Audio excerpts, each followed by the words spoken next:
किया था, हमने कहा था कि एक हेल्दी फूड जरूरी नहीं हो कि वो न्यूट्रिशियस फूड भी हो, राइट। उसी तरह से आप ये भी समझिए कि एक हेल्दी बॉडी, या आप समझिए कि एक डिजीज फ्री बॉडी जरूरी नहीं है कि पूरी तरह से हेल्दी हो। उसका क्या मतलब हुआ कि आज सपोज मुझे कोई भी डिजीज कंडीशन नहीं है, मेरे को ब्लड प्रेशर नहीं है, मुझे डायबिटीज नहीं है, राइट, मेरे को कोई हेल्थ कंडीशन नहीं है, पर अगर मैं 3 माले की मंजिल चढ़ने में थक जाऊं या चढ़ ना पाऊं, अगर मुझे कोई 10 बार या 20 बार उठक बैठक करवाए और मैं उसको करने के बाद खड़ा ही ना हो पाऊं, राइट, अगर मेरे को कोई बोले कि आप स्क्वाट करिए या चेयर पोजीशन में एक बार सिट करके देखिए और मैं 1 मिनट से ज्यादा वहां उस चेयर पोजीशन में ना बैठ पाऊं, तो मुझे ये देखना पड़ेगा कि क्या मैं सही में हेल्दी हूं। और यही हमारा जो आज का जो मंत्रा होने वाला है, क्योंकि उस हेल्थ को होने के लिए मुझे क्या चाहिए, उस हेल्थ को बनाने के लिए मुझे चाहिए न्यूट्रिशन। और आज का जो हमारा टॉपिक होने वाला है वो भी उसी के अराउंड होने वाला है। क्या है टॉपिक हमारा? What to eat and how to eat. But इससे पहले कि मैं उस टॉपिक के पे हम लोग जाएं, उस टॉपिक पे हम जाएं, मैं इनवाइट करना चाहता हूं हम सभी के बहुत ही प्रिय, बहुत ही लोकप्रिय डॉक्टर श्याम रामाकृष्णन को। उनके बारे में आपको मैं थोड़ा बता देता हूं। डॉक्टर श्याम रामाकृष्णन जो है एक सीजन साइंटिस्ट रहे हैं। उनको 20 साल से ज्यादा एक्सपीरियंस है, उन्हें बहुत सारे R&D को हेड किया है, और वो अभी करेंटली डायरेक्टर है इनोवेशन साइंस के इंडिया और साउथ ईस्ट एशिया के। उन्होंने अपनी उन्होंने अपनी जो PhD की है वो यूएस से की है, यूएस यूनिवर्सिटी से की है। और पोस्ट डॉक फेलोशिप जो है वो उन्होंने किया है हार्वर्ड मेडिकल इंस्टीट्यूट से। तो इसी के साथ मैं आपको आ, आ, आप सबकी बहुत ज्यादा शानदार वर्चुअल तालियों के साथ इनवाइट करना चाहूंगा डॉक्टर श्याम रामाकृष्णन को। Doctor Shyam, over to you. Thank you, Arjun, and namaskar. Good morning, everyone, or good morning, everyone. बहुत खुशी हो गया मैं आज हम सेकंड दूसरे दिन में हैं। और आज हमें डॉक्टर त्रुषा अभ्यंकर हमारे साथ 30 मिनट हमारे साथ बिताएगी। डॉक्टर त्रुषा है हमारे आयुर्वेदिक फिजिशियन। उन्होंने बहुत रिसर्च किए हुए हैं। उनका उनका MD है आयुर्वेदा मेडिसिन में। उन्होंने राजीव गांधी यूनिवर्सिटी से किया है। सो मैं बहुत खुश हूँ कि वो आज हमारे साथ हैं। वो हमारे सीनियर साइंटिस्ट हैं हमारे MA के लैब में। तो लेकिन डॉक्टर त्रुषा आने से पहले आज मैं आपको मेरा एक विचार से बात करना चाहता हूँ। तो आज मैं एक अहम टॉपिक पर बात करना चाहता हूँ। प्लांट बेस्ड डाइट, पौधे आधारित डाइट। तो हम में से बहुत से लोग प्लांट बेस्ड डाइट को हेल्थी समझते हैं, लेकिन असल में ये काफी कंफ्यूजिंग हो सकता है। मिसाल के तौर पर मेरे कुछ वेजिटेरियन फैमिली मेंबर्स ने ऐसे खाने खाए जो टेक्निकली वेजिटेरियन थे, लेकिन वो refined grains, sugary drinks, sugar भरा ड्रिंक और डेजर्ट से भरे हुए थे, जो हेल्थ के लिए डेंजरस हो सकते हैं। इसके लिए रिसर्च पब्लिकेशन ने, मैंने बहुत रिसर्च पेपर्स देखा, उसमें से कुछ अनोखा रिसर्च मैं ढूंढ के लाया आपके लिए। तो रिसर्चर्स ने क्या किया? रिसर्चर्स ने प्लांट बेस्ड डाइट को 3 अलग अलग कैटेगरीज में बांटा। एक था प्लांट बेस्ड डाइटरी इंडेक्स और PDI। एक है unhealthy plant based diet index या UPDI। और तीसरा था healthy plant based diet, HPDI। तो सिर्फ आप सोच लो, UPDI या HPDI। HPDI मैंने हेल्थी पौधे की फूड, और अनहेल्थी मीन्स अनहेल्थी जो हेल्थ के लिए अच्छा नहीं है, उसका उसका भी डाइट इंडेक्स। तो उन्होंने 3 कैटेगरी में बांटा था।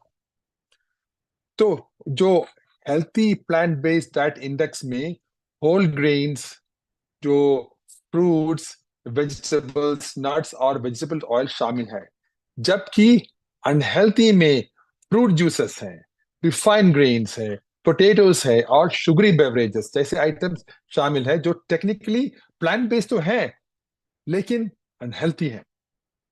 तो फिर रिसर्चर्स ने क्या किया, उन्होंने एक बहुत शानदार स्टडी किया। तो उन्होंने देखा कि क्या है हेल्थ हेल्थ के ऊपर ये जो हेल्थी प्लांट बेस्ड डाइट और अनहेल्थी प्लांट बेस्ड डाइट का असर हमारे ऑर्गन्स को, हमारे डिसीज को। तो जब लोगों ने general plant based diet follow किया, उन्होंने उन्होंने डिफरेंशिएट नहीं किया, जस्ट प्लांट बेस्ड डाइट, तो उन्होंने देखा कि कार्डियोवैस्कुलर डिसीज, जो हार्ट की बीमारी है, उनका रिस्क 8% कम हो गया। लेकिन उन्होंने सोचा कि ये तो ज्यादा नहीं है। तो उन्होंने क्या किया, उन्होंने और डेटा को और डीप से अब डीपली देखा। तो जब इन रिसर्चर्स ने डिटेल में देखा, तो पता चला कि जो लोग अनहेल्थी प्लांट बेस फॉलो कर रहे थे, उनमें हार्ट डिसीज का रिस्क 32% बढ़ गया। 32%। जबकि हेल्थी प्लांट बेस्ड डाइट करने वालों में ये रिस्क 25% कम हो गया। 25% कम हो गया। तो उन्होंने ये ट्रेंड क्या, टाइप 2 डायबिटीज और रीनल फेलियर जैसे कंडीशन में भी कंसिस्टेंट रहा, जहां अनहेल्थी प्लांट बेस्ड डाइट ने ये रिस्क को 16% और 11% तक बढ़ा दिया, और healthy healthy plant based diet ने 34% और 14% तक कम कर दिया टाइप 2 डायबिटीज और रीनल फेलियर में। राइट।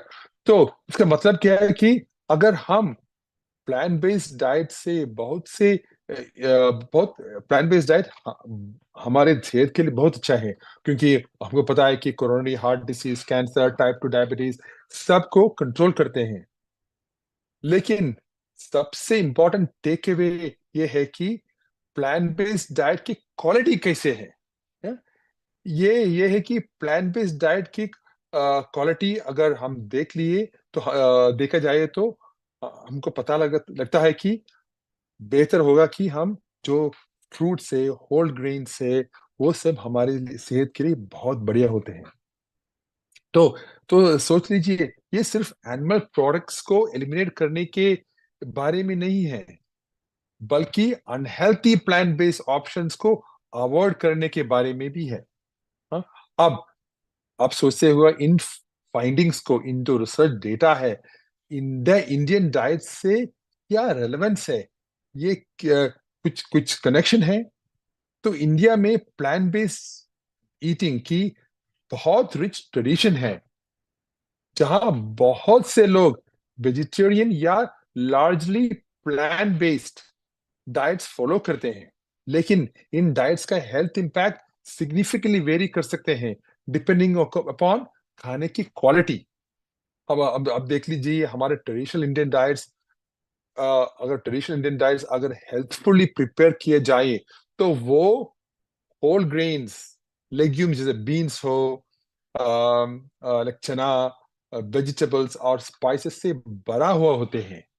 लेकिन जो अनहेल्थी है, उनमें क्या होते हैं, उनमें ज्यादातर ज्यादातर रिफाइंड ग्रेन्स है, शुगरी स्वीट्स होते हैं, हाई कैलोरी स्नैक जैसे एलिमेंट्स बढ़ रहे हैं, जो हमारे सेहत के लिए बिल्कुल अच्छे नहीं है। राइट। सो मिसाल के तौर पर, अभी जो अगर मैं कोई शॉप गया इंडिया में, तो मैं हर वक्त देखते हैं कि वाइट ब्रेड और जो बिस्किट्स, शुगरी ड्रिंक्स और वो डीप फ्राइड स्नैक्स जैसे कि समोसा, पकोड़ास हेल्थ के लिए हार्मफुल हो सकते हैं, चाहे वो वेजिटेरियन ही क्यों ना हो। इसके मतलब क्या है, ये है कि इसके मतलब एक एक चीज याद रखिए कि इसका मतलब कि हम ये कभी नहीं खा सकते, वो नहीं है। कभी कभार तो खा सकते हैं, लेकिन हमारे सेहत के लिए ये जो वाइट ब्रेड है, ये जो बिस्किट्स है, ये शुगरी ड्रिंक से बिल्कुल, अगर हर दिन लेगा तो हमारे सेहत के लिए बिल्कुल अच्छा नहीं है। सो इन कंक्लूजन, ये जरूरी है कि हम एक हेल्थफुल प्लांट बेस्ड डाइट को अपनाइए, जो animal fruits, sugary beverages, snacks, desserts, refined grains, potato और फ्रूट्स जूस में लो हो, ताकि हम इसके लॉन्जिविटी और रोबस्ट हेल्थ के बेनिफिट्स को ट्रूली हार्नेस कर सकें। सिर्फ ज्यादा खाने के बारे में नहीं है, बल्कि सही प्लान्स खाने के बारे में है। ट्रेडिशनल इंडियन क्विजीन के होल अनप्रोसेस्ड फूड को चूज करके हम एक हेल्थी प्लांट बेस्ड डाइट के बेनिफिट्स ले सकते हैं, राइट। ये है मेरा मंत्र हर दिन। मेरे घर में हमने बहुत चीज निकाल दिए हैं, क्योंकि मुझे पता है, क्योंकि मैंने बहुत सारे रिसर्च किए हैं। मुझे पता है कि ये हमारे सेहत को हर दिन हमारे ब्लड को, हमारे हर ऑर्गन्स को अफेक्ट करते हैं। तो मैंने एक एक एक हिस्सा बताता हूँ आपको। जब मैंने शादी किया, तो मैंने मेरा बीवी को बोला कि देखिए, आपको मुझे कभी कुक नहीं करने पड़ते। तो मेरा बीवी ने सोचा, ये कौन सा साइंटिस्ट है, ये क्या बताते हैं मुझे। तो मैंने उनको एक्सप्लेन कर दिया। तो ठीक है, उन्होंने फिर भी हमें मुझसे शादी किया, अच्छा हो गया। लेकिन अब उनको भी पता लगा कि जो हमारी होल प्लांट्स जो है, ब्रोकली है, सेलरी है, जो ग्रीन बनाना है, ग्रीन आम है, वो सब हमारे सेहत के लिए कितना बढ़िया है, राइट। तो यही था मेरा आज का सोच team. And a very good morning. चलिए हम मिलेंगे अब डॉक्टर त्रिशा अभ्यंकर से। Doctor Trisha, stage is yours. Good morning, good evening doctor Shyam, and good morning सभी को मेरे तरफ से प्यार भरा नमस्ते, शुभोदया। और डॉक्टर श्याम ने बहुत इंटरेस्टिंग बात बताई, शादी की भी बात बताई। I am so happy to know that कि doctor Shyam don't know to cook, तो उनको खाना बनाना नहीं आता है और जो डॉक्टर श्याम ने रिसर्च बताया वो सही में चौंका देने वाला है। और मुझे वो बहुत अच्छी बात लगी कि जरूरी नहीं है, क्योंकि मैं भी एक वेजिटेरियन हूँ, तो आई वॉज फीलिंग कि जरूरी नहीं है कि कोई भी अगर वेजिटेरियन पर्सन है तो वेजिटेरियन खाना आप किस क्वालिटी का खा रहे हो ये बहुत इंपॉर्टेंट रहता है। तो इसीलिए जो डॉक्टर श्याम ने बताया है कि आप किस क्वालिटी का खाना खाते हो ये ज्यादा महत्वपूर्ण है, नॉट ओनली कि वेजिटेरियन ही खाना खा रहे हो। तो यही मंत्र है हमारा मॉर्निंग न्यूट्रिशन में कि जो भी आप अगर प्रोटीन भी सिलेक्ट कर रहे हो तो इट इज नॉट कि कोई भी प्रोटीन आप ले लो, तो प्लांट बेस्ड प्रोटीन उसमें भी well research and well maintain organic kind of अगर प्रोटीन का आप चयन करते हैं तो और ज्यादा वो आपके लिए हेल्पफुल होता है। तो इसी के साथ मैं आज का सत्र शुरू करना चाहूंगी। आप सभी को very very very good morning and great good morning. And इसी के साथ देखना चाह रही थी, मैं आप सभी के चैट चेक कर रही थी तो अभी भी कुछ गुड मॉर्निंग आ रहे हैं। मेरी आशा है कि आप सब लोग अगर गुड मॉर्निंग करना शुरू कर दे तो ये हमारा मंत्र वायरल हो जाएगा और सारे लोगों को समझ में आ जाएगा कि गुड मॉर्निंग कितना महत्वपूर्ण है। तो अपना आज का सत्र मैं शुरू करना चाह रही हूँ। मैं अपना स्क्रीन शेयर करूंगी और स्क्रीन शेयर करते करते मैं आपसे एक सवाल पूछना चाहती हूँ, देखना चाहती हूँ कि गुड मॉर्निंग हुआ है या नहीं हम सभी का। तो सवाल ये है कि हमारा कल का सत्र क्या था, उसका विषय क्या था और उस विषय से आप कितना अपने आप को जोड़ पाए हैं। तो अगर आप चैट में अपने लिखेंगे तो मुझे समझ में आएगा कि आपने अपने आप को कितना जोड़ा है उसके साथ। कल का हमारा विषय क्या था चर्चा का और उससे आप अपने आप को क्या कौन सी चीज से जोड़ पाए हो।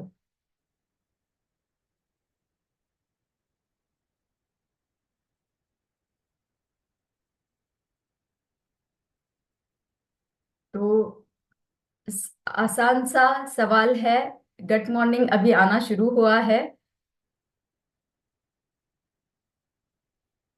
चलिए, आंसर भी आने शुरू हो गए हैं अभी। Thank you so much for your response की। कल का जो हमारा सत्र था वो था व्हाई के ऊपर, why health and why now. तो मैं अपना आपको ओपिनियन ये बताना चाह रही थी कि व्हाई हेल्थ ये क्यों इम्पोर्टेंट है। जनरली हमारे भारतीय संस्कृति में भी अगर हम कोई चीज का शुभारंभ करते हैं तो वो हम क्यों कर रहे हैं ये जानते हैं। तो हमने भी ये 21 दिन का मॉर्निंग न्यूट्रिशन का प्रोग्राम इसीलिए भाई के साथ में शुरू किया, क्योंकि किसी भी चीज के पीछे का जो हमारा इंटेंशन है वो हमें जानना बहुत जरूरी है। जब जब तक हमारा व्हाई बहुत स्ट्रांग नहीं रहेगा तब तक हम किसी भी चीज को उसके अंत तक फॉलो नहीं कर पाएंगे। तो अगर आपको मॉर्निंग न्यूट्रिशन के साथ में जुड़ा रहना है तो आपको इसके पीछे का मतलब हमने इसको क्यों इतना कस्टमाइज आप सब लोगों के लिए बनाया है, आपके आरोग्य को सेव करने के लिए, उसको जोड़ के रखने के लिए बनाया है। और उसमें पहला भाग ये लिया है कि व्हाई हेल्थ व्हाई नाउ। तो पहला पार्ट अगर हम देखें तो व्हाई हेल्थ बहुत ही सुंदर तरीके से कल हमने देखा कि बहुत ही चौंका देने वाले नंबर हमारे सामने आए थे कि कितना तेजी से जो मेडिकल कंडीशंस है, डेफिशिएंसीज है, ये सारे बढ़ते जा रहे हैं। तो इससे हमें पता चला कि कोई हम में से हर दूसरा तीसरा इंसान हमारे ग्रुप का जो है वो एक तो मोटापे की तरफ जा रहा है, या उनमें डेफिशिएंसीज है बहुत सारे न्यूट्रिएंट की, या उनको शुगर की प्रॉब्लम है, या उनमें कोलेस्ट्रॉल बढ़ता जा रहा है। तो ये एक अलार्मिंग सिचुएशन है हम सब के लिए। तो इसीलिए टॉपिक था व्हाई हेल्थ, कि हमें हमारे आरोग्य के तरफ ध्यान देना क्यों जरूरी है। उसी सत्र का दूसरा भाग था व्हाई नाउ। तो बहुत ही सुंदर तरीके से उसमें यह भी बताया गया कि जो डेटा था एनालिसिस का, उसके हिसाब से हम 2030 में जो नंबर बढ़ना चाहिए था वो नंबर हमारा डायबिटिक का अभी बढ़ चुका है, इसी साल में बढ़ चुका है। तो जो गति एक्सपेक्ट की है साइंटिस्ट लोगों ने उससे भी ज्यादा तेजी से हम डिसीज कंडीशन के तरफ बढ़ते जा रहे हैं, तो अनारोग्य की तरफ बढ़ते जा रहे हैं। तो इसीलिए वाई नाउ, अभी हमें कदम उठाना क्यों जरूरी है, ये हमने आपको कल बताया। तो मॉर्निंग न्यूट्रिशन का कस्टमाइजेशन का वाई, जो हमारा इंटेंशन है वो हमने बहुत क्लियरली आपको कम्युनिकेट किया है। मेरा कहना आपसे ये है, मैं आप सबसे आग्रह करना चाहती हूँ कि आप सारे लोग, मैं हूं या आपका ग्रुप है, आप सभी का एक अलग अलग भाई रहेगा। मैं मॉर्निंग न्यूट्रिशन से जुड़ी हूँ, मेरा कुछ अलग इंटेंशन है, मेरा कुछ अलग भाई है। आप सबको आज के लिए ये होमवर्क रहेगा कि आपका भाई क्या है, आप क्यों जुड़े हो इस प्रोग्राम से। जब तक आप आपका स्ट्रांग भाई डिसाइड कर लेते हो और जान लेते हो उसका महत्व, तभी आप लाइफ लॉन्ग इस मॉर्निंग न्यूट्रिशन को फॉलो कर पाओगे। तो इसी के साथ में आज आगे बढ़ेंगे। आज के इस सत्र के लिए उसका टॉपिक है हमारा art and science of what and how to eat. तो अभी आप सोच रहे होंगे कि खाने पीने की चीजें में क्या खाना है, कैसे खाना है, इसमें क्या आर्ट एंड साइंस है, क्योंकि बस लेना है खाना है, उसमें क्या आर्ट एंड साइंस है। तो एक छोटा सा किस्सा मैं आपको इसके बारे में बताना चाहूंगी, बहुत ही इंटरेस्टिंग लगा मुझे, इसीलिए शेयर करती हूँ आपके साथ में कि ये पाया गया है कि हमारे आजू बाजू में हमारे जो ध्वनि लहरें लहरें रहती है। इमेजिन कर लीजिए कि कोई सैड माहौल है मेरे आजू बाजू में, मेरी ध्वनियां हैं या मेरा जो म्यूजिक अराउंड प्ले हो रहा है वो बहुत पॉजिटिव नहीं है, तो मुझे भी खाने में रुचि नहीं आएगी। उसी तरीके से अगर कोई मंद सी लेकिन प्लीजिंग धुन हमारे आजू बाजू में प्ले हो रही है, गाना या संगीत हमारी ध्वनियां सुन पा रहे हैं, तो उसका इफेक्ट पाया गया है हमारे खाने की रुचि बढ़ाने के लिए। उसको बताया गया है सोनिक सीजनिंग। तो बहुत ही सुंदर मुझे ये कंसेप्ट लगा, मैंने सोचा आपके साथ शेयर कर दूं कि जब हम आर्ट एंड साइंस की बात करते हैं तो ये छोटी छोटी चीजें आती है कि हमारे इर्द गिर्द क्या है, उसका भी हमारे खाने के ऊपर हम क्या खा रहे हैं, कैसे खा रहे हैं, किस गति से खाना खा रहे हैं, किस मनस्थिति से खाना खा रहे हैं, इसका भी हमारे खाने के ऊपर प्रभाव पड़ता है। तो यही आर्ट एंड साइंस आज हम आपको बताने वाले हैं। आगे जाते हुए फिर से आपके लिए और एक सवाल है।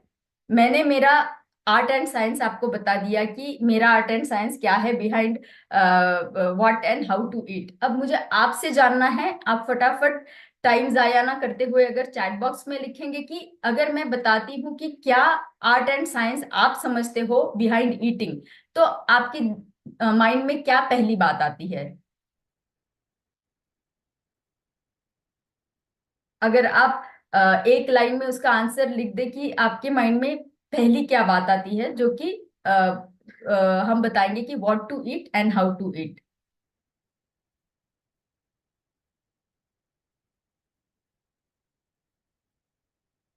एडिक्वेट स्लीप बताया है जोसेफ जी ने, न्यूट्रिशन बताया है डायमंड, और म्यूजिक बताया है, very nice Varun ji. Energy बताया है दिलीप जी ने। Mindful eating definitely very important, Dev Narayan Yadav ji. बहुत सारे रिस्पॉन्सेस आ रहे हैं, I am very happy for that. Healthy eating, yes very much important. Mindful eating, yes definitely. Peaceful eating, yes. तो आपने जो बताए हैं वो सारे अलग अलग एस्पेक्ट है जो हमें जानने हैं, क्या खाना हम खाते हैं और कैसे हम खाना खाते हैं। जब हम उन सारे एस्पेक्ट को जोड़ेंगे जो आप rightly, everybody is writing, and I am very happy कि आप बहुत, मतलब बहुत ही एंथुजियास्टिक आप लिसनर्स है। एंड मतलब जब लिसनर्स इतने एंथुजियास्टिक रहते हैं तो स्पीकर को बहुत एनर्जी आती है। तो चलिए जानते हैं आपके आंसर्स को, आपके सारे उत्तरों को हमने कलेक्टिवली यहाँ जोड़ दिया है और इससे बन गई है हमारी माइंडफुल ईटिंग की साइकिल। जब जिसमें हमने जोड़ दिए हैं बहुत सारे व्हाई एंड हाउ, और वो सारे आपके जो आंसर्स है वो सारे आंसर यहाँ जोड़ने के बाद में ये साइकिल बन जाता है। तो ये साइकिल को मैं थोड़ा शॉर्टली आपको एक्सप्लेन करूंगी। व्हाई, हम व्हाई से हमने शुरुआत की है, जो कि कल का दिन था, आज का दूसरा दिन है। और तीसरे दिन में आप जानेंगे व्हेन के बारे में। दूसरे दिन में जो कि आज का दिन है उसमें आप जानेंगे व्हाट एंड हाउ के बारे में। और बचे हुए जो दो भाग है, how much to eat and where to consume, तो ये जो है ये सबसे महत्वपूर्ण भाग है कि मैं कितना खाना खाऊं, how much I should eat. कितना खाना खाऊंगा या खाऊंगी, और उसके हिसाब से मेरे से जो एनर्जी, मेरे खाने के बाद में जो एनर्जी निर्माण होगी उसको मैं कहाँ इन्वेस्ट करूंगी, वो सबसे इंपॉर्टेंट है। क्योंकि जब तक आप how much to eat and where to invest that energy, ये आप जब तक नहीं समझेंगे तब तक हमारी ये साइकिल पूरी नहीं होगी। तो how much to eat and where to use that energy, ये भाग हम हमारे आने वाले सारे सत्रों में जानने वाले हैं। तो चलिए शुरू करते हैं व्हाट टू ईट। ठीक है, तो आपका क्या नजरिया है व्हाट टू ईट के बारे में? एक एक शब्द में अगर आप बता पाए तो क्या खाना खाना है, तो इसमें अभी फिर हमें खाने की पर्टिकुलर, जैसे कि फूड इंग्रेडिएंट्स के बारे में आप अगर लिख सकते हो। हेल्दी डाइट बता दिया है ऑलरेडी शुभोदय जी, साहू जी ने। सही खाना खाना है, ममता जी ने बता दिया है, हेल्दी फूड खाना है। कोई इंग्रेडिएंट आ रहे हैं आपके माइंड में, क्या इंग्रेडिएंट रहने चाहिए व्हाट टू ईट में, क्या खाना खाना चाहिए?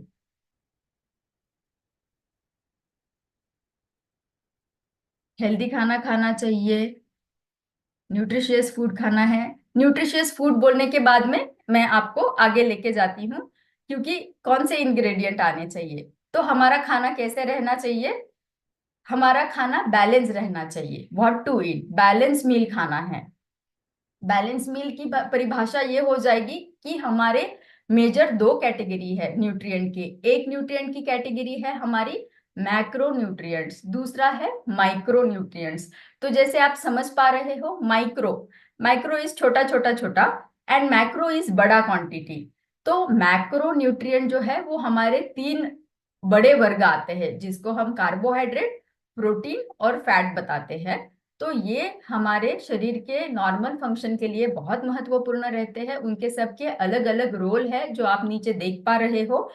इनकी मात्रा हमें ज्यादा चाहिए एनर्जी के लिए, नॉर्मल फंक्शनिंग के लिए, हमारे इम्यूनिटी के लिए भी। माइक्रोन्यूट्रिएंट के बारे में देखेंगे तो उसमें आता है विटामिन, मिनरल्स एंड फाइटोन्यूट्रिएंट। तो जब फाइटोन्यूट्रिएंट और ये सारी चीजें आती है, तो आपको पता है विटामिन हम बहुत बड़ी मात्रा में नहीं लेते हैं, बहुत छोटी मात्रा रहती है विटामिन की, लेकिन बहुत बड़ा हेल्प करता है। कोविड टाइम में हमने बहुत सारे लोगों ने देखा है कि विटामिन सी बहुत लोगों ने जाना कि विटामिन सी का बहुत बड़ा रोल है इम्यूनिटी बढ़ाने के लिए, लेकिन बहुत छोटी सी क्वांटिटी उसकी लगती है। इसीलिए इनको हम माइक्रो न्यूट्रिएंट बोलते हैं, जब वो कम मात्रा में हम लेते हैं। तो इनका जब संतुलन हम करते हैं, उसे हम बैलेंस डाइट बताते हैं, और उसी बैलेंस आहार को, संतुलित आहार को हमें लेना है, वो खाना हमें खाना है। अब हमने संतुलित बता दिया। अब हमें हमारी प्लेट सजानी है। अभी तो प्लेट जो है बड़ी सुंदर सी हमने यहाँ दिखा दी है आपको, इसमें कुछ पोर्शन भी दिख रहा है हमें, लेकिन मुझे कैसे समझ में आएगा कि मेरे हर दिन में मैंने कितने फल खाने हैं, मैंने कितनी दालें खानी हैं, कितना मुझे दूसरा प्रोटीन का इंटेक, या कोई सीड्स है, नट्स है, उनका मुझे कितनी मात्रा में लेना है, क्या मुझे फैट लेना है या नहीं लेना है, ये मुझे कैसे समझ में आएगा? ये जरूरी है ना, कितनी मात्रा में लेना है। अगर मैं बता दूं कि फैट्स एंड ऑयल्स जरूरी है, और हमने 50% अगर फैट और ऑयल ही ले लिया, तो ये संतुलित होगा क्या? नहीं, ये संतुलित नहीं होगा।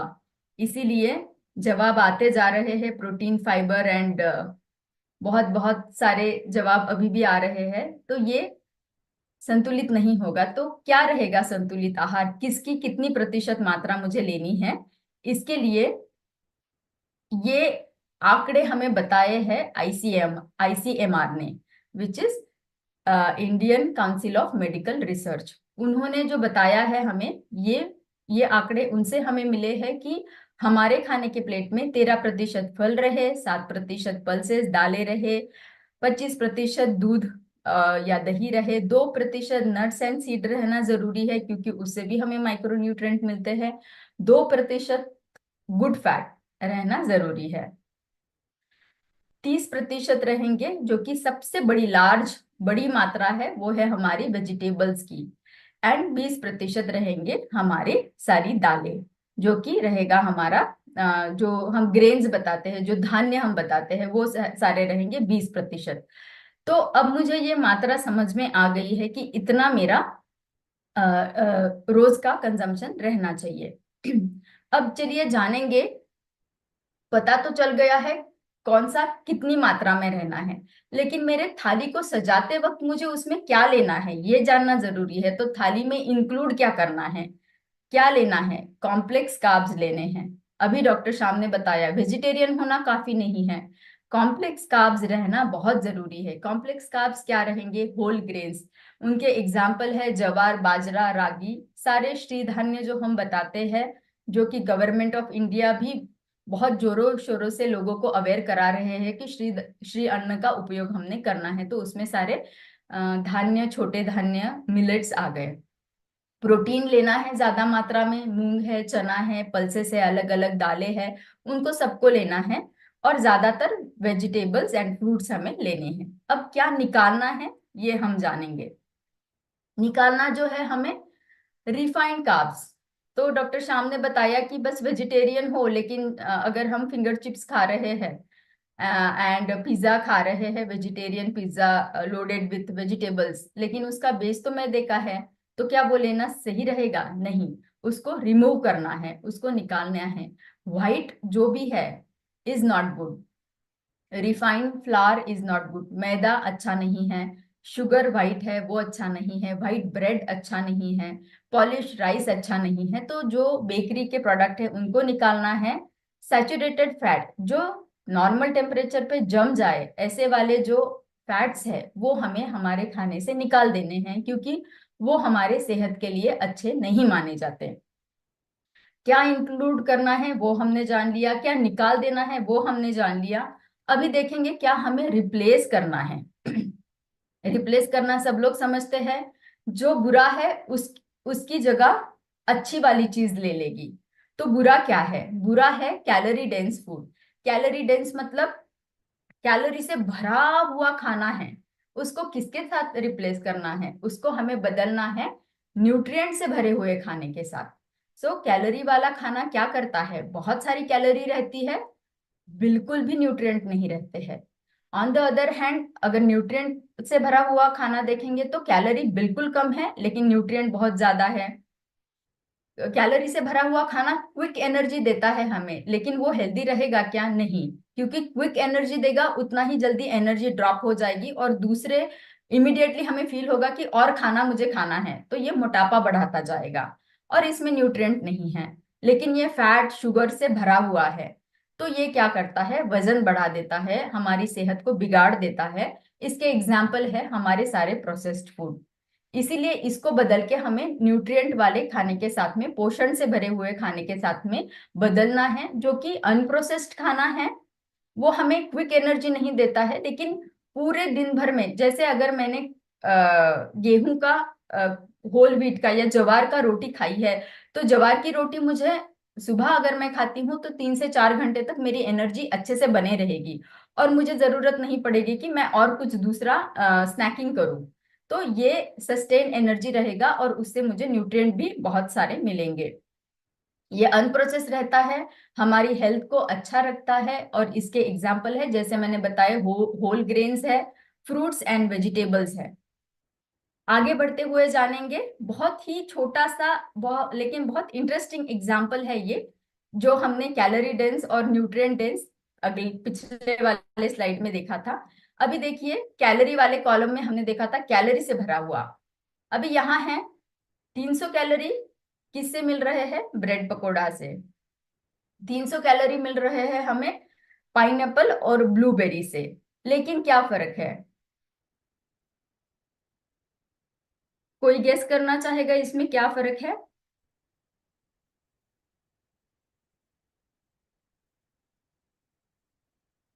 मैं आशा कर रही हूं कि अभी आपको हमारे जो हम चर्चा कर रहे हैं विषय का एक इंटेंशन, जो डेप्थ है, जो भावना हम आपके तक पहुंचाना चाहते हैं, वो शायद आपको पता चल गया होगा अब तक।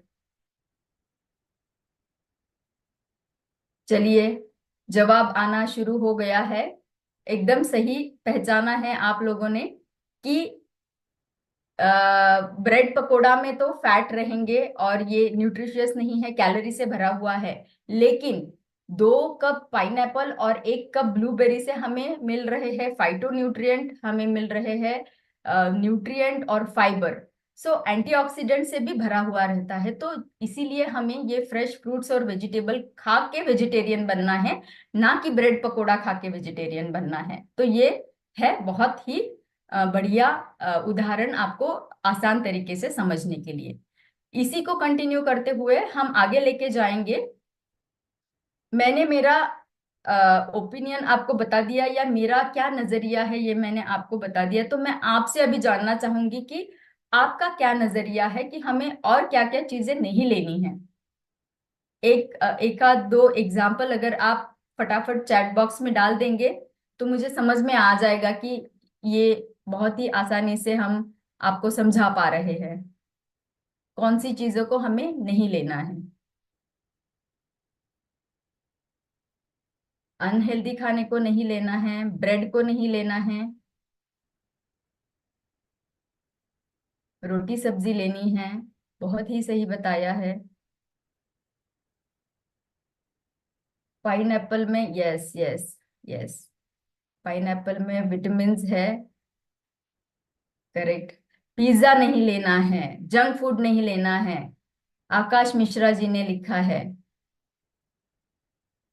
अल्कोहल नहीं लेना है, very nice. Junk food Rupali ji ने लिखा है। ट्रांस फैट नहीं, आइसक्रीम नहीं लेना है। बहुत सारे रिस्पॉन्स आ रहे हैं। कोल्ड ड्रिंक्स नहीं लेने हैं, ऑयली एंड जंक नहीं लेना है। विश्व विश्वजीत जी ने लिखा है फास्ट फूड नहीं लेने हैं। तो बहुत सही आपने बताया। तो आपके सारे आंसर्स में समराइज करके बता देती हूँ ताकि हम आगे बढ़ सके। नहीं लेने हैं हमें रिफाइंड शुगर, नहीं लेना है हमें जंक फूड, स्मोकिंग अल्कोहल हमें पूरी तरीके से अवॉइड करना है। साथ ही साथ स्पाइसी फूड को हम कम करें ताकि हमें एसिडिटी जैसे इश्यू ना हो। कैफीन हमें नहीं लेना है, बहुत ही कम कर दीजिए। सुबह उठते ही बहुत जरूरी लगता है तो लेना है। अदरवाइज ये भी देखा गया है कि एक न्यूट्रिशन से भरा हुआ एप्पल, सफरचंद अगर आप लेते हो तो वो आपको बहुत अच्छा एनर्जी एंड एक्टिव फीलिंग देता है, क्योंकि उसमें एंटीऑक्सीडेंट है और फाइबर है कैफीन के बदले में। प्रोसेस फूड्स नहीं लेने हैं, कैलोरी डेंस नहीं लेना है, बहुत डिटेल में हमने समझा है। और ज्यादा टाइम हमें हमारे नींद के ऊपर भी देना है, स्ट्रेस को कम करने वाली चीजों की तरफ ध्यान देना है। अब जानेंगे कि क्या लेना है। तो डे लाइट में खाना खाना है, ये बहुत जरूरी है। नाइट टाइम में खाना खाने की मात्रा कम करनी है, और लाइट फूड हमें लेना है। हमने जाना कि फ्रूट्स और वेजिटेबल्स की मात्रा ज्यादा रहनी चाहिए। प्रीबायोटिक जो कि हमारी आंतों के लिए अच्छा माना गया है। पानी ज्यादा पीना है। बहुत अच्छे से चबाना है खाना, निगलना नहीं है, चबाने के बाद में निगलना है। कोई कोई लोग रोटी के, बड़ी रोटी है उसके 4 भाग करेंगे, एक भाग एक ही बार में खा जाएंगे और निगल लेंगे, चबाएंगे नहीं उसे, तो ये सही आदत नहीं है। फाइबर से भरा पूरा खाना रहना चाहिए, अच्छी नींद लेनी चाहिए। फर्मेंटेड कोई एक रेसिपी हमारे खाने में रहने चाहिए। हमारे भारत में बहुत सारे फर्मेंटेड रेसिपीज है, और हम उसको क्यों महत्व दे रहे हैं, क्योंकि फर्मेंटेड रेसिपी हमारे आंतों के लिए बहुत अच्छी मानी गई है। एक्सरसाइज करनी है रेगुलरली, न्यूट्रिएंट से भरा हुआ खाना लेना है, प्लांट बेस्ड खाना खाना जरूरी है, लेकिन देखना है कि हम हेल्दी चीजों का चयन कर रहे हैं। रात को सोने से पहले और रात का खाना, इन दोनों के बीच में लगभग 2 से 3 घंटे का, मिनिमम 2 घंटे का तो गैप रहना बहुत जरूरी है। और आपके स्ट्रेस को मैनेज करने के लिए रिलैक्सेशन टेक्निक्स आपने करने हैं। आगे बढ़ते हैं। आगे की स्लाइड हमें ये बता रही है कि अभी हम जानेंगे, इस स्लाइड्स के साथ में हम जानेंगे कि हमारी भारत की परंपरा कितनी सुंदर है। हर रीजन को हम देखें तो कोई ना कोई एक ऐसी सुंदर रेसिपी है, या ऐसा सुंदर कॉम्बिनेशन उन्होंने किया, वो करके रखा हुआ है कि जो हमने बैलेंस मील प्लेट देखा है आईसीएमआर का, उसकी सेम कॉपी है, लेकिन हम भूल चुके हैं उसे, हम उसे फॉलो नहीं कर रहे हैं। तो हमारे कल्चर में होते हुए भी हम उन सारे न्यूट्रिशन का फायदा नहीं ले पा रहे हैं, क्योंकि हम भूल चुके हैं, हमारे पास में टाइम नहीं है उन सब चीजों के लिए। ईस्ट का प्लेट का आप एनालिसिस अगर करें तो बहुत सुंदर यहाँ पे सत्तू पराठा लिखा हुआ है। सत्तू हम में से बहुत सारे लोगों को पता है कि बहुत ही न्यूट्रिशियस खाना माना गया है। अगर कोई जर्जर है, उनको भी अगर मतलब बहुत ही थकान सी लग रही हो, उनको भी आप अगर सत्तू देते हो तो वो बहुत ही बॉडी को नरिश करने वाला माना गया है। तो सत्तू का परोठा बहुत ही इंपॉर्टेंट ईस्ट रीजन में हमने देखा। वेस्ट रीजन में चलते हैं तो वेस्ट रीजन में आप देख पाते हो कि ब्रोकन व्हीट उपमा, एक kind of typical thepla dhokla, protein rich है सारे, और स्टीम्ड है, फर्मेंटेड है। फर्मेंटेड खाना मैंने बताया आपको कि एक रेसिपी जरूर से आपके खाने में रहे, तो ये सारी चीजें हमारे रूटीन में है, लेकिन हम उसको भूल गए हैं। अब हम आ रहे हैं उस ट्रैक के ऊपर जिससे कि हमें पता चल रहा है कि साइंटिफिकली हमारे पूर्वजों ने पहले बताया हुआ चीज अभी हमें साइंटिफिकली उसके पीछे का कारण पता चल रहा है। आगे चलते हुए देखेंगे, नॉर्थ रीजन में ज्यादा से ज्यादा चीला यूज होता है, बेसन चीला, मूंग दाल चीला। कितनी आसान रेसिपी है और कितनी हेल्दी रेसिपी है, लेकिन जल्दबाजी में हम हमारे बच्चों को ब्रेड बटर जाम दे देते हैं।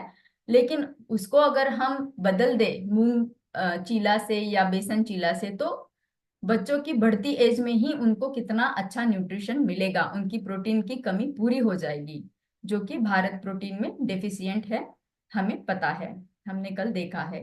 साउथ रीजन में चलते हैं, पेसरेट्टू डोसा।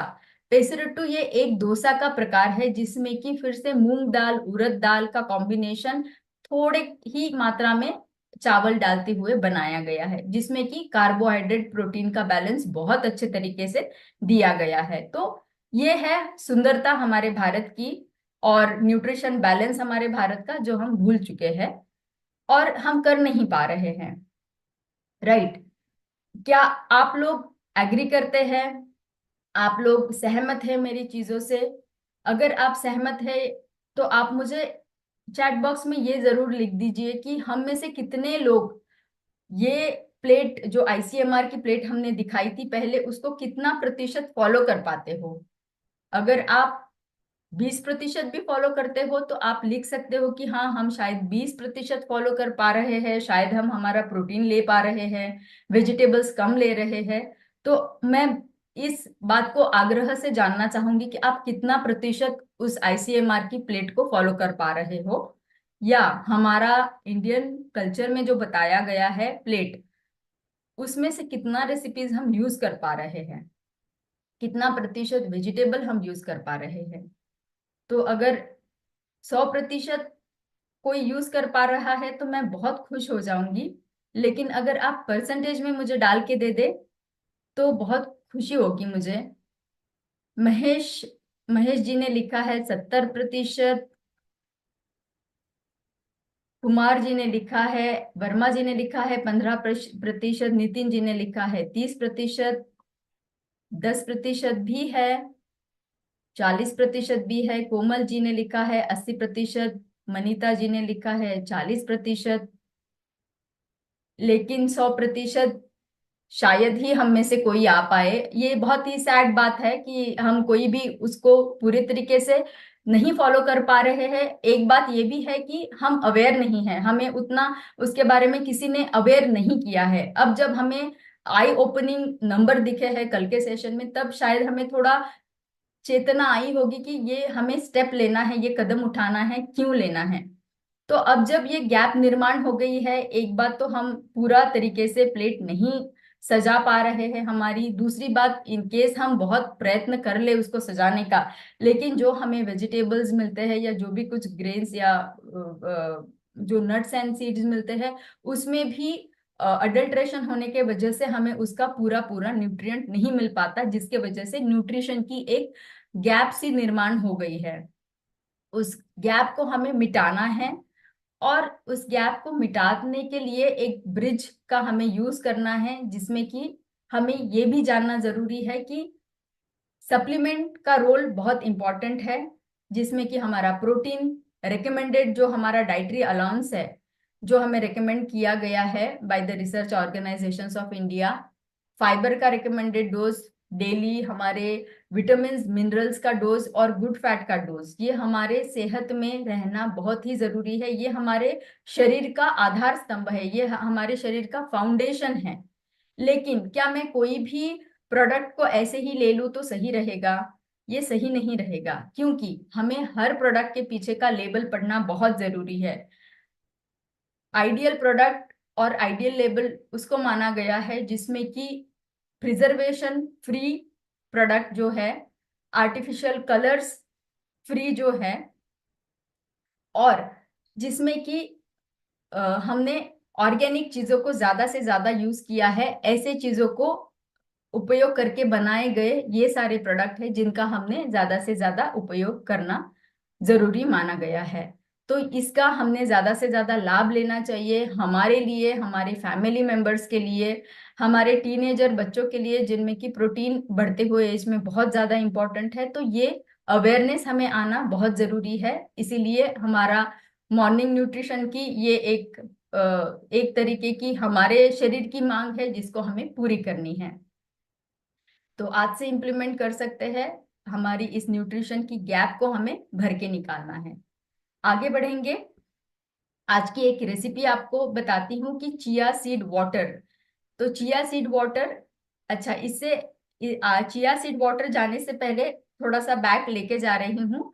अर्जुन जी ने कल हमें एक लस्सी वाला बताया था फाइबर के साथ में, तो मैं रेडी हूँ आज मेरी लस्सी लेके फाइबर के साथ में, और मेरा भी आज का मॉर्निंग न्यूट्रिशन पूरा हो चुका है। आशा करती हूँ आपने भी वो इम्प्लीमेंट किया होगा। नहीं किया होगा तो आज से शुरू कर दीजिए और आगे चलते हैं, जिसमें कि हमने जाना है fibre, fibre rich chia seed. तो जब फाइबर हम सिंगल लेंगे तो हमें 2 ग्राम का फाइबर उसमें मिलेगा, लेकिन इसको अगर आप फाइबर न्यूट्रलाइट के साथ में अगर कंबाइन कर दोगे तो आपको उसका 5 ग्राम से भी ज्यादा का, और 200% से भी ज्यादा हमें उसका फायदा मिलने वाला है। तो ये डिफरेंस हमारा फाइबर मीटर हमें दिखा रहा है, which is very very helpful. आगे बढ़ेंगे। दूसरा हमारा भाग है आज के चर्चा का, जो है हाउ टू ईट। और मैं इसको थोड़ा क्विकली खत्म करूंगी क्योंकि हमें टाइम भी कम रहा है अभी। तो हाउ टू ईट में भी क्या आर्ट एंड साइंस है ये आपको बताएंगे। आप सोच रहे होंगे हाउ टू ईट लेना है, खाना है, उसमें क्या आर्ट एंड साइंस है। तो थोड़ा थोड़ा साइंस में आपको यहाँ बता देती हूँ। च्यूइंग, च्यूइंग मतलब जब हम खाना खाते हैं, चबाते हैं, तो जब हमारा खाना मुंह में गया है तो वो हमारे सलाइवा सलाइवा के साथ में जो लार है हमारी मुंह की, उसमें मिक्सअप हो जाता है। और जब वो हम चबाते हैं उसे, एक बहुत ही सुंदर कहावत है हमारे भारतीय परंपरा में कि 32 बार चबाना है।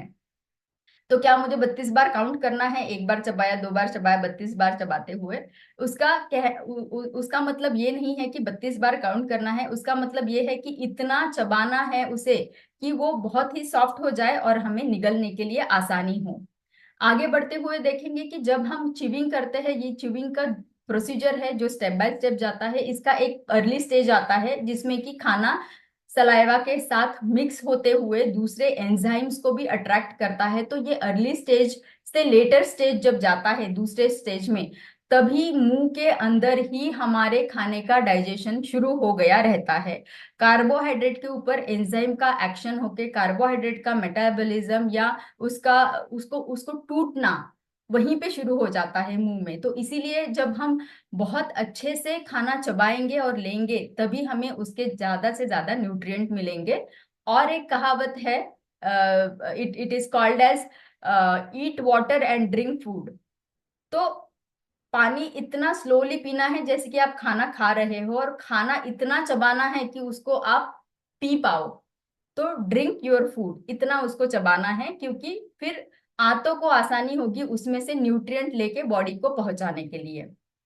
अब आ गए हैं हमारे सुपर हीरो, जो सलाइवा की मैं बात कर रही थी। तो सलाइवा का क्या बस चबाने के लिए रोल है?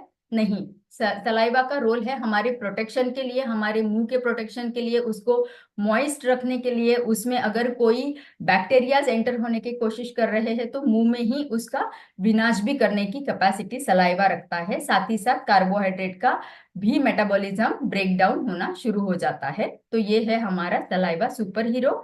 आगे चलते हुए जानेंगे कि कितना इंपॉर्टेंट है गट ब्रेन क्रॉस टॉक। तो कितना, जैसे ही हम खाना खाते तो हमारी आंतें एक सिग्नल पहुंचा देती है हमारे ब्रेन को। तो ब्रेन से कुछ एंजाइम्स निकल जाते हैं बिकॉज ऑफ द सिग्नल, और जाके वो हमारे आंतों को एंजाइम्स को पहुंचाते हैं ताकि हमारी चयापचय की क्रिया अच्छी बनी रहे।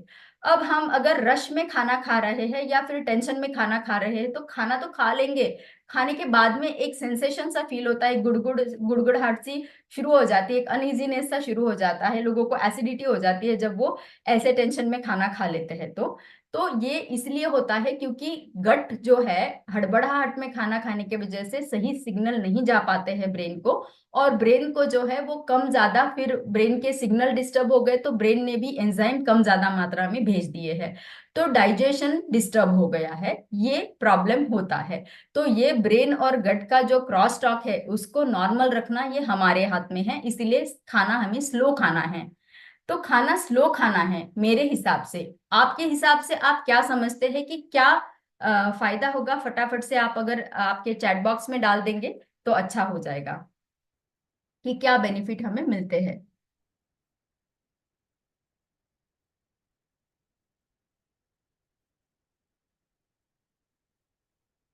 न्यूट्रिशन मिल पाएगा? यस, न्यूट्रिशन मिलना बहुत जरूरी है। वैशाली जी ने भी लिखा है यस। तो वो बहुत जरूरी है। बहुत सारे आंसर आ रहे हैं लेकिन हमारे पास टाइम की कमी है तो मैं थोड़ा आगे लेके जाऊंगी। कम खाना खाने, धीमे खाना खाने से हमें ज्यादा से ज्यादा चबाने के लिए टाइम मिलेगा, डाइजेशन और न्यूट्रिएंट का एब्सॉर्प्शन होगा। कैलोरीज हम कम खाएंगे तो मोटापा कम होगा, उसी के साथ साथ में डायबिटीज का रिस्क कम होगा। हम बीच बीच में मुंह को क्लेंस करने के लिए थोड़ा वाटर पियेंगे, पानी पियेंगे तो पानी की मात्रा बढ़ती जाएगी, हमारी आगे वाली स्नैकिंग भी कम होती जाएगी, और डेफिनेटली हमें उससे फायदा मिलेगा। तो ये है हमारा फायदा, और हमें बहुत लंबा देर तक हम फुल फील करेंगे तो नेक्स्ट वाला स्नैकिंग हम नहीं करेंगे।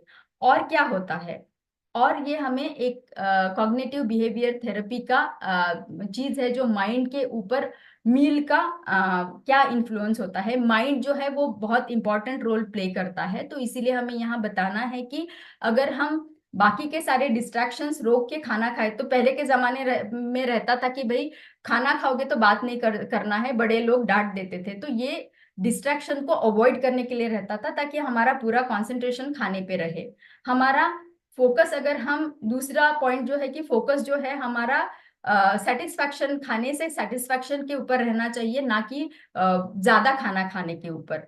तीसरी बात यह है कि खाने में हमें माइंडफुली खाना खाना है। चौथी बात यह है कि अनवांटेड जो खाना है, स्नैकिंग है, मूवी देख रहे हैं स्नैकिंग कर रहे हैं, तो वो रिक्वायर्ड नहीं है, उसको हमें कम करना है। हमें लास्ट इंपॉर्टेंट पॉइंट है कि प्लान, हमें हमारा जो नेक्स्ट खाना है या नेक्स्ट स्नैक है उसको आज ही अभी ही प्लान करना है। जैसे कि मैंने मेरा मॉर्निंग वाला प्रोटीन का ड्रिंक मुझे लेना है करके मैंने प्री डिसाइडेड रखा, तो इंटेंशन था मेरा कि मुझे ये लेना ही है। तो जब मैं ये डिसाइड करके रखूंगी तभी मेरा आगे का मील डिस्टर्ब नहीं होगा। तो प्री प्लानिंग करना बहुत जरूरी है। 4 टिप्स है आपके लिए, ये आपको मिल जाएंगे बाद में आपके व्हाट्सएप के ग्रुप में कि कौन से 4 टिप्स है जिससे कि आप आपका खाना स्लो कर सकते हो, धीरे धीरे खा सकते हो। आगे जाते हुए हमारा आज का मंत्रा है शाइन मंत्रा, जो कल ही हमने शाइन किया था। मैं आशा करती हूँ हम सभी ने कल शाइन किया है और आज भी हम शाइन करेंगे। So starting with S of R shine, कि शाइन करने के लिए आपका स्टार्ट बहुत जरूरी है और स्टार्ट बहुत पॉजिटिव रहना चाहिए। सबको थैंक यू बोल के, सृष्टि को थैंक यू बोल के कि मेरी हेल्थ बना के रखी है। साथ ही साथ ऑप्टिमिज्म, पॉजिटिविटी रहनी है। तो पॉजिटिविटी को बनाए रखने के लिए आप ये भी कर सकते हो कि मेरा वर्कआउट मेरा हो गया है तो मेरी स्मार्ट वॉच का मैं एक स्क्रीनशॉट ले लूं और मेरे ग्रुप में भेज दूं कि मैंने मेरा स्टार्ट कर दिया है, शाइन का एस मैंने पूरा कर दिया है। शाइन का एस पूरा करने के बाद में आप आपका प्रोटीन ड्रिंक ले सकते हैं। प्रोटीन ड्रिंक को लेके फिर आप उसका भी एक फोटो निकाल के अपने ग्रुप में डाल सकते हो कि मैंने मेरा गट मॉर्निंग कर दिया है। क्या आपने आपका गट मॉर्निंग पूरा किया, ये पूछना भी बहुत जरूरी है। तो उनको न्यूट्रिशन और हमारे शाइन का एच पूरा हो जाएगा। शाइन का आई अगर लेते हैं तो इंटेंशन हमें जरूरी से पूरा करना है कि विजुअलाइज करना है। जो हमने कल देखे बहुत ही डरावने नंबर थे, हम में से हर दूसरा तीसरा इंसान जो रहेगा डायबिटीज से ग्रसित रहेगा। तो हमें एम रखना है कि मुझे अब से लेके तीसरे महीने में मेरा डायबिटीज का लेवल, शुगर का लेवल नॉर्मल रहना चाहिए। तो इस इंटेंशन के साथ में मैं मेरा मॉर्निंग न्यूट्रिशन आगे बढ़ाना चाहती हूँ। शाइन का एन हमें बताता है learning. Sky is not the limit, universe is the limit. अब यूनिवर्स में सारी चीजें हैं, क्या क्या पढ़ेंगे, बस इतना ही पढ़ो जो हमारे हेल्थ के लिए इंपॉर्टेंट है। आशा करती हूँ आप सारे लोग रोज एक टिप को अपने डायरी में नोट डाउन कर रहे हैं और हमारे रूटीन में आप उसको अडेप्ट कर रहे हैं। तो ये हमारा लर्निंग हो गया। एक्सरसाइज रोज करनी है, इसी के साथ में हमारा शाइन पूरा होता है। एंड इसी के साथ में हमारा सत्र का नेक्स्ट स्टेप शुरू हो जाता है, जो कि है हमारी रेसिपी एंड एक्सरसाइज का वीडियो। लेकिन मैं आपको उसके पहले बोलना चाहूंगी, not a very good day but have a very shine day. तो शाइन करते रहिएगा और आपका here is the video for your recipe. Just sharing my recipe video.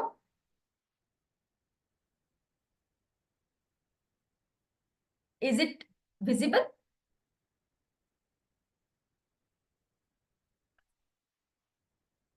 Can anybody please confirm?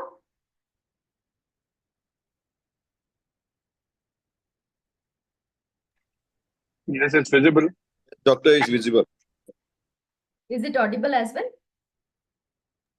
No, no. sound. Okay, sound is not there. Let me just do once again. Yeah.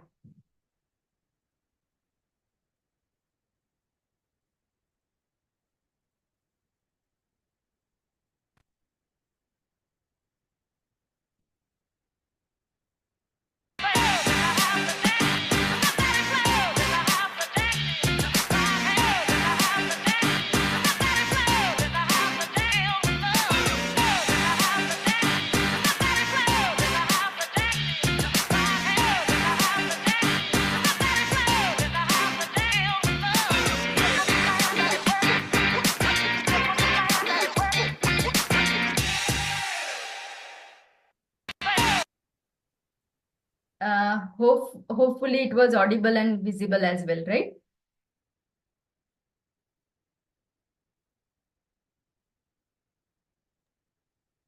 Yes, doctor, it was visible. Thank you. अब हम आगे जाएंगे। जो हमारा okay हमारा जो next video है हमारा एक्सरसाइज वाला। तो exercise video I am going to share.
Am I audible team? Yes, Dr. Tusha. हमारा video is visible and audible, please confirm. The video sound is not there. If you can replay. Is it? Now sound is there. Yes. Thank you. या so we are पर आसन करने वाले हैं बहुत ही simple योग के आसन जो हेल्प करेंगे आपकी गट हेल्थ को इंप्रूव करने के लिए। तो what are we waiting for? Let's get started. तो आइए हम स्टार्ट करते हैं विद फर्स्ट पोज से, जिसका नाम है कैमलिन काउ स्ट्रेच। ये आपकी गट हेल्थ के साथ साथ स्पाइन हेल्थ के लिए बहुत इफेक्टिव है। हम ऑन द पोज पोजीशन में आ जाएंगे, मतलब आपके हाथ आपके शोल्डर्स के नीचे, आपके नीज आपके हिप्स के नीचे, और इसमें हम अपनी स्पाइन की दोनों मूवमेंट करें, जिसमें है आर्च एंड राउंड। तो इस मूवमेंट को करने के लिए जो कोर एंगेजमेंट है वो भी समझना बहुत जरूरी है। मतलब जो इसका सेंटर पोजीशन है वो है जिससे आपने अपनी सारी मसल्स को स्क्वीज करके रखा है अपनी स्पाइन के आसपास। जब आप लंबी गहरी सांस भरेंगे तो आप ऊपर की तरफ जाएंगे आर्च करते हुए ऊपर, और जब आप सांस छोड़ेंगे तो आप अपनी स्पाइन को राउंड करेंगे अंदर की तरफ। फिर लंबा गहरा सांस भरते हुए ऊपर और सांस को छोड़ते हुए अंदर। इस तरह से इसको कम से कम 3 से 4 बार करेंगे। ये बहुत ही अमेजिंग स्ट्रेच है आपकी पूरी स्पाइन के लिए। प्लस यू कैन सी कि आपके सारे के सारे डाइजेस्टिव ऑर्गन्स को कितने अच्छे से स्पेस आउट करके स्ट्रेच कर रहा है। And one last time as you exhale, आप अपनी स्पाइन को टैपिंग करेंगे पूरा, ऐसे फील कीजिए कि आपकी नाभि आपकी रीढ़ की हड्डी से मिल रही है और आपकी रीढ़ की हड्डी से धागा बना है और वो धागा आपको ऊपर की तरफ खींच रहा है, पूरा स्ट्रेच करते हुए। और फिर वापस रिलैक्स करते हुए ऑन द पोज। तो आइए हम चलते हैं अपने सेकंड आसन की तरफ, जिसका नाम है vajrasana, also called it Thunderbolt pose और डायमंड पोज। इसके लिए आप एक फ्रॉक का यूज भी कर सकते हैं। मैंने अपने लिए कुशन रखा है, तो आप कुशन, पिलो या कोई चादर या कंबल को लपेट कर यूज कर सकते हैं। सो वज्रासन में होता क्या है कि आप अपने दोनों पंजों को जोड़ लेते हैं और अपनी एड़ी के ऊपर अपने हिप्स को रख के सीधा बैठते हैं। इस तरह से बैठने में बहुत सारे लोगों को यहाँ पर पेन होता है, मतलब नीज में पेन होता है या आपको यहाँ पर शिन में पेन होता है और आपकी थाइस पूरी तरह स्ट्रेच होती है, तो ये पूरा का पूरा हिस्सा अगर इन्फ्लेम है तो पेन होता है। आप इससे बचने के लिए क्या कर सकते हैं? एक कुशन का यूज कर सकते हैं, स्क्वीज कीजिए अच्छे से अपने काफ मसल्स के ऊपर और ऐसे बैठ। अब आप देखिए कि आपकी जो हील्स है उसके ऊपर आपकी हिप्स रेस्टेड है, आपकी बॉडी में पूरा स्ट्रेच है, नाभि अच्छे से एंगेज है, और उसके बाद आपको वज्र आसन बहुत आसानी से परफेक्ट फॉर्मेट में मिल रहा है। तो कोशिश कीजिए कि आप उसको तब तक ड्रॉप से करते रहिए जब तक आप उसको विदाउट को इजीली नहीं कर पा रहे। और बिल्कुल भी कोई नुकसान नहीं है, पूरी लाइफ इसको विथड्रॉ करते हैं। इसके अंदर आप डायफ्रैग्मेटिक ब्रीथिंग कर सकते हैं जो बहुत इफेक्टिव है आपकी ब्लड रीसेट के लिए। तो क्या करेंगे, लंबा गहरा सांस लेंगे। जब आप सांस भर रहे हैं तो फील कीजिए कि आपकी पूरी बॉडी में ऑक्सीजन मिल रहा है। सांस छोड़ेंगे और फिर दोबारा छोड़ेंगे और फील कीजिए कि अगेन आपकी जो नाभि है वो पीछे भीतर चली गई और आपने पूरा का पूरा अपनी डायफ्राम को ऊपर की तरफ खींच दिया, डायफ्रैग्मेटिक। और फिर लंबी गहरी सांस अंदर और फिर सांस को छोड़ते हुए। आपने नोटिस किया कि मेरा जो एक्सेल है वो इनहेल से थोड़ा सा बड़ा, तो कोशिश कीजिए कि आप जो इनहेल कर रहे हैं एक्सेल उससे थोड़ा सा लंबा करेंगे। आपके दोनों हाथ अगर आप अपने घुटनों पे रख के सीधा बैठ के इस प्रोसेस से करेंगे तो ये बहुत ही अमेजिंग मेडिटेटिव पोज भी है। और अगर दिन में आपने 2 से 3 बार इसको कर लिया तो you have to see the benefit of increase in the blood flow in the entire body region. And in fact ये सिर्फ एक ऐसा आसन है जो आप अपने खाने के बाद कर सकते हैं, क्योंकि ये ब्लड सर्कुलेशन इंक्रीज करता है आपके पूरे के पूरे डाइजेस्टिव सिस्टम में। तो आइए मेरे साथ करते हैं 3 बार इसको लंबा गहरा सांस भरेंगे, सांस को छोड़ेंगे, फिर से लंबा गहरा सांस भरेंगे, सांस को छोड़ेंगे और फिर से एक बार लंबा गहरा सांस भरेंगे। तो फिर धीरे से सांस को छोड़ेंगे।